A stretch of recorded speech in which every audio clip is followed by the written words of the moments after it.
நெல்லையில் லாரி மீது கார் மோதி விபத்திற்கு உள்ளானதில் அரசு பேருந்து ஓட்டுநர் உயிரிழந்தார். கன்னியாகுமரி மாவட்டம் குருப்பளம் பகுதியைச் சேர்ந்த அரசு பேருந்து ஓட்டுநர் ஜெயச்சந்திர சிங் ஓட்டி சென்ற கார் ரெட்டியார்பட்டி அருகே முன்னால் சென்ற லாரி மீது மோதியுள்ளது. அதில் ஜெயச்சந்திர சிங் மற்றும் அவரது சகோதரி சம்பவ இடத்திலேயே உயிரிழந்தனர். படுகாயமடைந்த 2 பேர் மருத்துவமனையில் சிகிச்சை பெற்று வருகின்றனர். கல்லூரியில் மகளை சேர்ப்பதற்காக சென்று திரும்பிய ஜெயச்சந்திர சிங் விபத்தில் சிக்கி உயிரிழந்தது சோகத்தை ஏற்படுத்தியுள்ளது. நீலகிரி மாவட்டம் கூடலூர் பகுதியின் கார்குடி மற்றும் தெப்பக்காடு அருகே தேசிய நெடுஞ்சாலையில் 100 ஆண்டு கால பழமையான 2 இரும்பு பாலங்கள் இடிக்கப்பட்டு புதிய பாலங்கள் அமைக்கப்பட்டு வருகின்றன. இந்நிலையில் புதிய பாலங்கள் அருகே வைக்கப்பட்டிருந்த பழைய பாலங்களின் இரும்புகள் இரவு நேரத்தில் திருடப்பட்டன.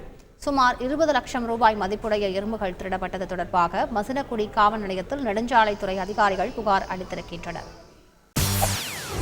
செய்திகளை உடனுக்குடன் தெரிந்து கொள்ள உடனே சப்ஸ்கிரைப் பண்ணுங்க.